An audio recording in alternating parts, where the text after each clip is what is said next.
네, 지난 시간에 이제 새로운 단원 3단원 규칙과 대응 단원 도입을 공부해 보았습니다.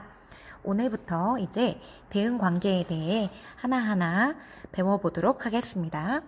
먼저 두 양 사이의 관계를 알아보도록 할 거예요. 자, 이 그림은 지난 시간 단원 도입할 때 나왔던 그림이죠. 자, 친구들이 여러 부품을 사용해서 로봇을 만들고 있는데 서로 대응하는 두 양을 알아볼 거예요. 자, 그림 속에서 알 수 있는 두 양, 대응하고 있는 두 양을 먼저 알아볼 건데, 자, 여러분이 먼저 발견을 해보세요. 자, 어떤 것들이 있나요? 네, 우리 책상 하나에 친구들, 학생들이 몇 명씩 앉아 있는지 한번 볼 수 있겠죠. 자, 보면 책상 한 개당 학생들이 2명씩 앉아서 로봇을 만들고 있는 걸 알 수가 있습니다. 그렇다면 책상과 학생 수는 규칙적으로 대응하고 있다라고 우리가 알 수 있겠죠. 또 어떤 것이 있었죠? 지난 시간에 했던 거, 이거. 네, 이 자동차 로봇을 만들 때 이 파란색 사각판과 그 다음에 이 바퀴의 수와 파란색 사각판의 수가 서로 대응을 하고 있었어요. 이 사각판 하나당 바퀴가 양쪽에 이렇게 2개씩 달리고 있는 걸 알 수가 있습니다. 사각판과 바퀴 이렇게 대응하는 두 양이 있었고요. 또 오른쪽을 보면 노란색 사각형과 초록색 사각형이 어떠한 규칙적인 이런 관계에 의해서 만들어지고 있는 게 보일 거예요. 이때 노란색 사각판의 수와 초록색 사각판의 수가 대응을 이루고 있죠. 이 두 가지도 대응하고 있다라고 우리가 찾을 수 있습니다.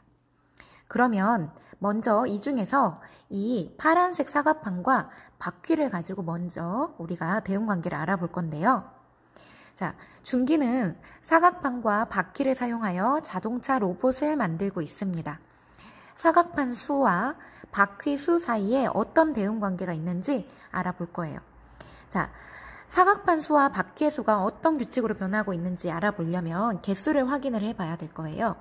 자, 사각판이 한 개가 있을 때는 바퀴가 위에 하나, 아래 하나, 2개가 있네요. 자, 사각판이 한 개, 2개가 있을 때는 바퀴가 위에 2개, 아래 2개에서 총 4개가 있습니다. 자, 사각판이 3개가 있을 때는 위에 3개, 아래 3개 해서 총 6개가 있고요. 사각판이 4개가 있을 때는 위에 4개, 아래 4개 해서 총 8개가 있습니다.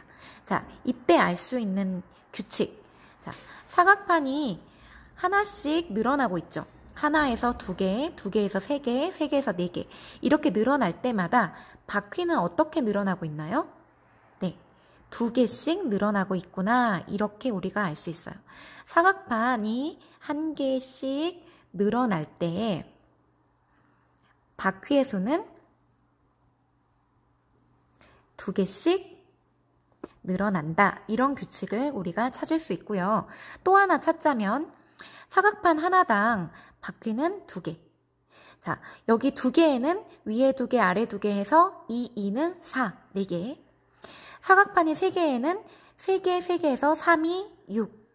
사각판이 4개에는 위에 4개, 아래 4개에서 4이 8. 자, 어떤 관계가 또 있죠? 바퀴의 수는 사각판 수에다가 2배를 해주면 바퀴의 수가 나온다라는 이런 규칙도 찾을 수 있습니다. 자, 이런 규칙들이 있었어요. 그러면 우리 4개까지 해봤는데요.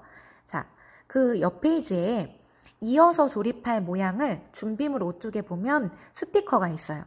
사각판 모양의 스티커와 바퀴 스티커를 여러분이 직접 여기다가 붙여보세요. 자, 붙여보았나요? 자, 이번에는 사각판이 몇 개 올 차례죠? 네, 5개가 올 차례예요. 아까 4개 했고요. 2, 3, 4, 5. 여러분은 사각판에 5개를 붙여주고요. 자, 판 하나당 바퀴가 2개씩, 위, 아래 2개씩 이런 식으로 바퀴가 있습니다. 자, 그러면 사각판은 5개가 될 거고요. 바퀴는 총 10개가 될 거예요.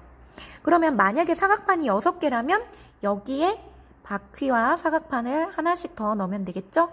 사각판이 만약에 6개라면 바퀴도 위아래 하나씩 더 추가가 될 테니까 그러면 12개가 되겠네요.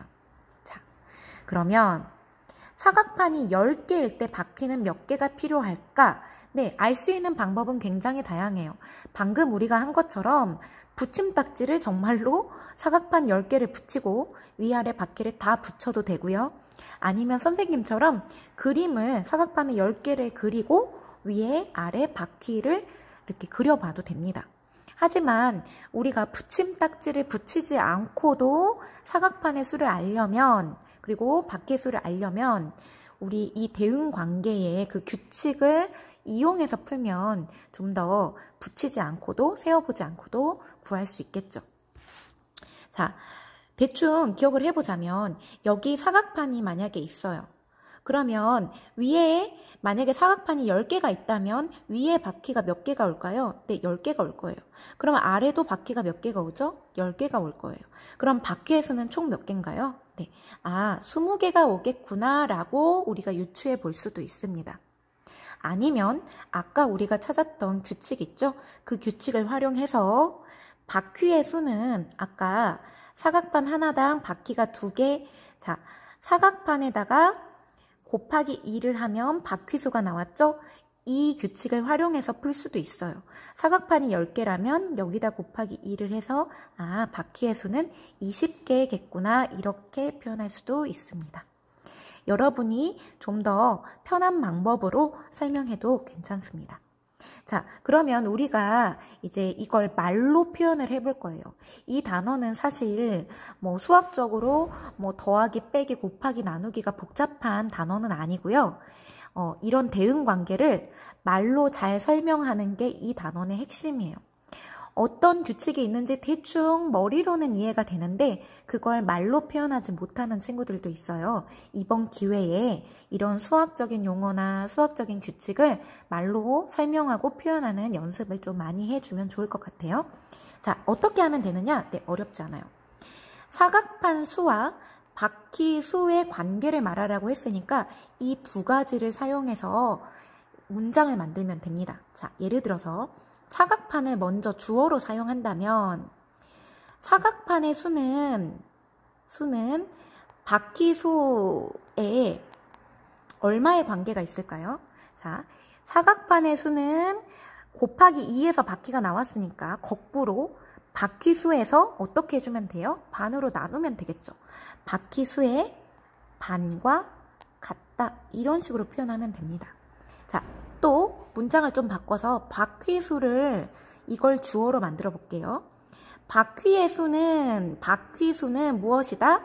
사각판 수에다가 어떻게 하면 돼요? 네, 2배 한 것과 같죠? 바퀴의 수는 사각판 수의 2배이다. 이렇게 표현하면 됩니다. 네. 자, 이제 3번. 주변에서 서로 대응하는 두 양을 찾아 어떤 대응 관계가 있는지 말해 봅시다. 자, 여러분이 몇 가지 대응하는 관계들을 찾아서 말로 한번 표현을 해 보세요. 영상을 잠시 멈추고 여러분 스스로 표현을 해본 다음에 예시를 확인해 주면 좋겠습니다. 자, 모두 표현해 보았나요? 자, 어떤 것들이 있을까요? 대표적으로 교실에 있는 책상을 한번 이야기 한번 해볼게요. 교실의 책상수와 교실의 책상에 딸려있는 걸상, 의자의 수는 어떤 식으로 짝지어져 있죠? 책상 하나당 의자 하나씩 똑같이 있죠? 이런 경우에는 책상 수와 의자 수는 같다. 이렇게 말로 표현할 수 있을 거예요. 또 선생님이 지난 시간 단원 도입 때 이야기해준 집에 있는 4인용 식탁의 경우 의자 수는 자, 식탁 수의 몇 배인가요? 보통 식탁 하나에 의자가 4개씩 달려있죠? 4인용 식탁의 경우에는요. 그러면 식탁 수의 4배이다. 이렇게. 그 다음 이걸 주어를 바꿔서 표현할 수도 있어요.